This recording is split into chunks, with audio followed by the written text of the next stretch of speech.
in Parashat Shemot, in Me'am Lo'ez, it talks about this mateh, talks about this staff that Moshe Rabbeinu had, and it weighed 40 se'ah.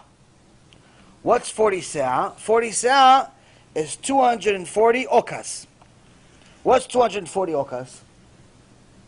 672 pounds. 672 pounds. That was the mateh.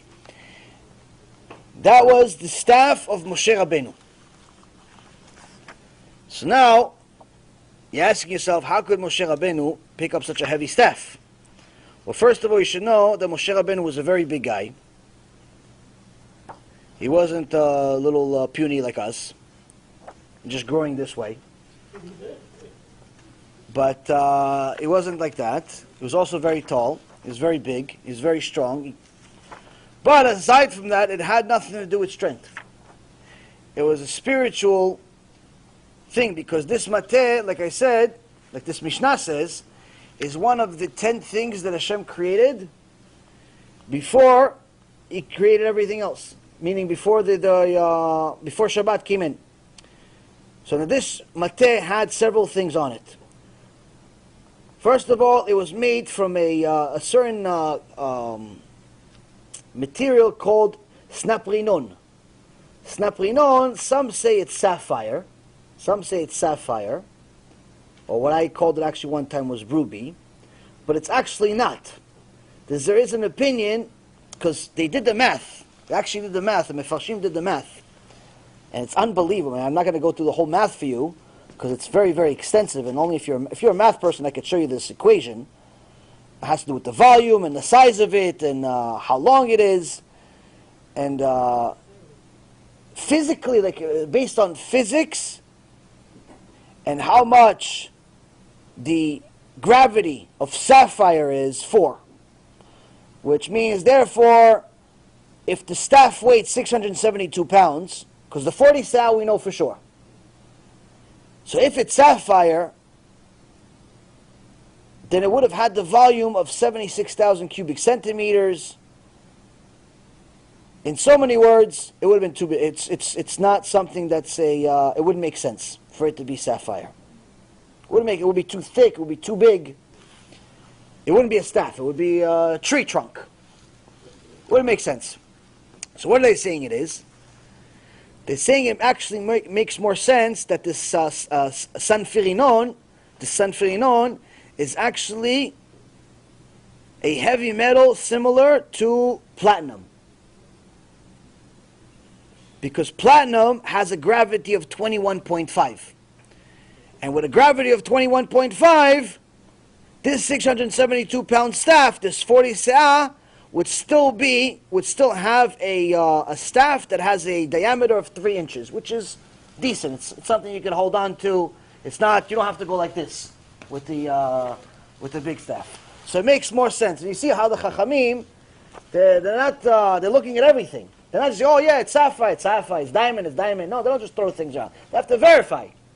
And they knew all the calculations. No, it doesn't make sense. Even though there is an opinion that it's sapphire, maybe it just looked like sapphire. Maybe it just this. Maybe it was just wrong. Why? It doesn't make sense. It would be too thick. If it was sapphire, why? Because they knew the gravity. Gravity, the gravity would pull it. It would be too thick. Doesn't make sense.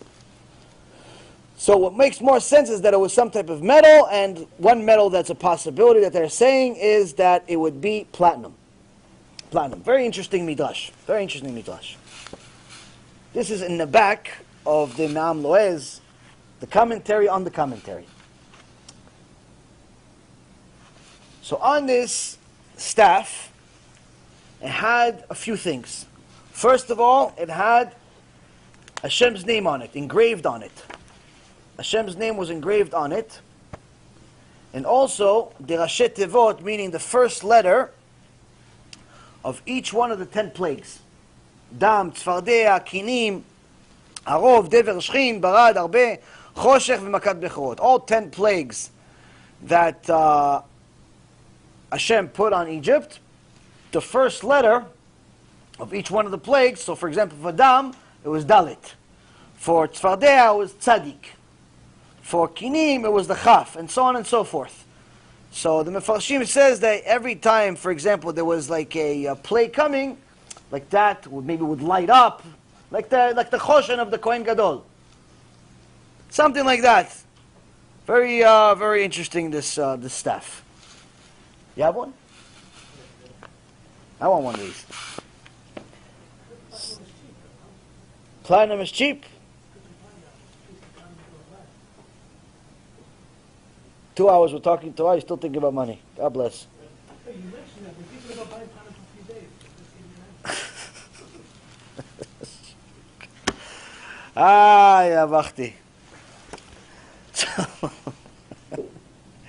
It's my fault. I'm not a good teacher. What can I do? What can I do?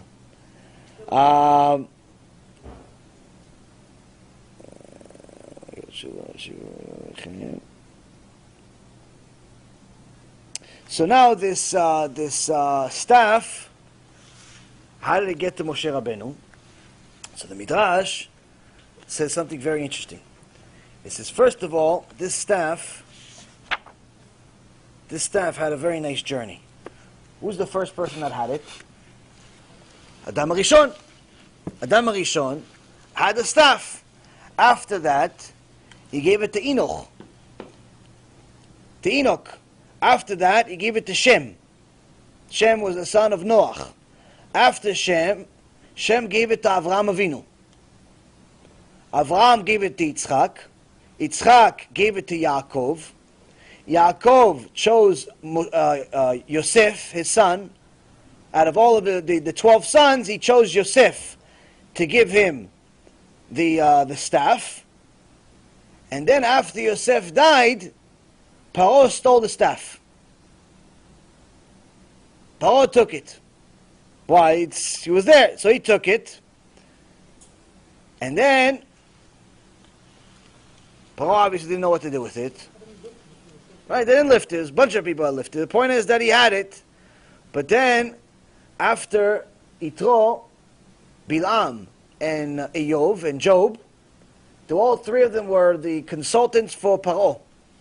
And Paro asked them, in Sefer Shemot, it says, and a new Paro came that forgot who Yosef was. And some of the Mefarshim says, he didn't forget. He just chose to forget. He didn't forget. He chose to forget. He forgot that Yosef is the one that put him on the map, that made him all this money or anything like that. He forgot about that. It's like some people, you help them with something, you do them a favor, you give them a shidduch, or you get them tzedakah, or you help them with something, whatever, and then all of a sudden, the one time you need help from them, they forgot who you are. Oh, wait, I know you. Sure. How'd you get my number? I'm the guy that introduced you to your wife. Don't you remember?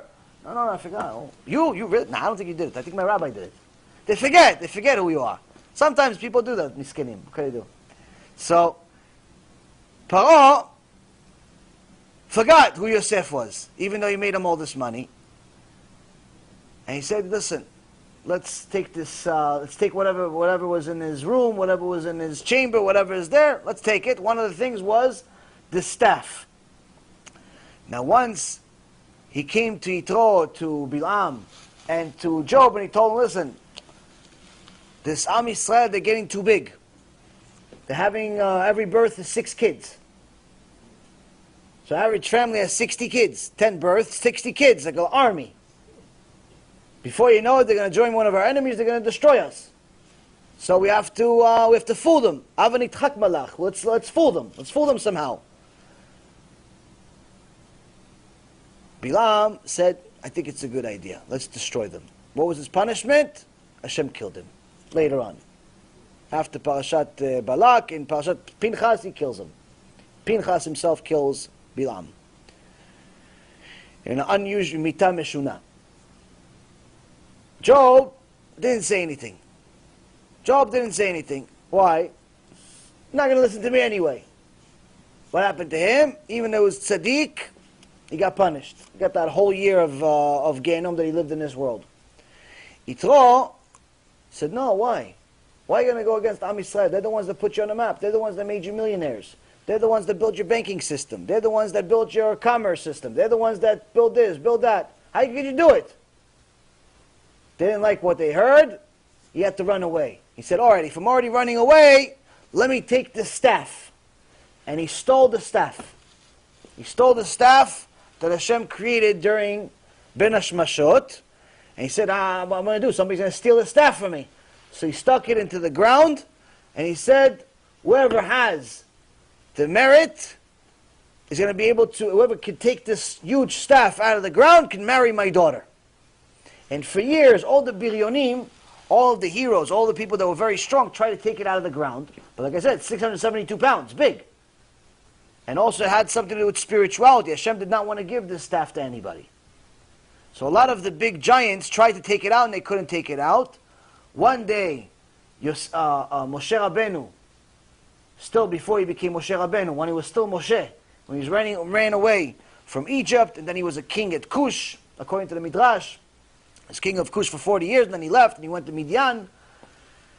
And he took I remember I told you guys a story, where after he met Yitro, he told Yitro what his story was. And Yitro, even though he was the Pope over there, and he was worshipping all types of idols, it wasn't because he was a Rasha. It was because he was constantly looking for Hashem. And he thought that Hashem had some type of form, some type of body. So he tried one statue, it didn't work, he went to another religion.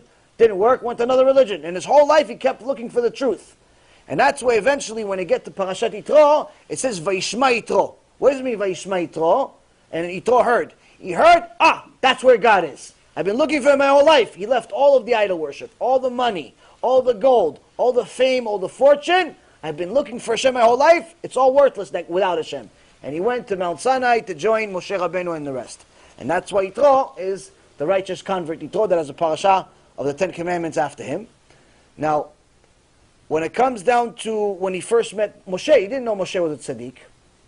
So when he heard that Moshe just ran away from Cush because he didn't want to marry them, he didn't care. But then when he said, where'd you come originally from? He said, I came from Egypt after I killed the Egyptian. Oh, you're a murderer? He threw him in jail. For how long? 10 years. And during those 10 years, Tzipora, Moshe's future wife, fed him every day. So after 10 years, she told her father Yitro, let's check on this guy that you sent to jail 10 years ago. He said, yeah, but I didn't feed him for 10 years. He died. She said, now let's check. What do you know? Who knows? Maybe he didn't die. He didn't know that she's the one that's feeding him.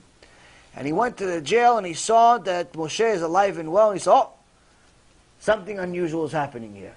Okay, no, you work for me now.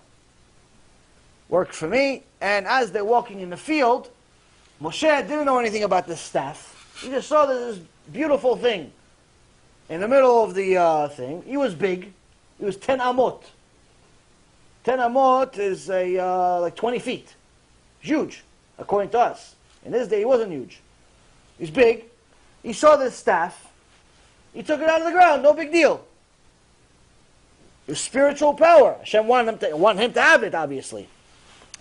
And as soon as he saw that Moshe was able to take this staff out of the ground, just like you take out a hair out of milk, he said, I have to tell you what I said about the deal, whoever takes out the staff, because he's an honest person. He told us an honest person. So what did he do? He says, listen, I promise that whoever takes out the staff out of the ground can marry my most beautiful daughter, which happens to be Tzipora. We are meant to be a light unto the nations, not to follow their misguided practices. Remember, every Jew has to remember that he's a Jew and she's a Jew. We don't celebrate non-Jewish holidays, even if they seem harmless. It's a zilzul, disrespect to the Torah, and could lead to Chilul Hashem, desecration of God's name. Stick to our holy Torah and our own holidays. That's the path of a true Jew.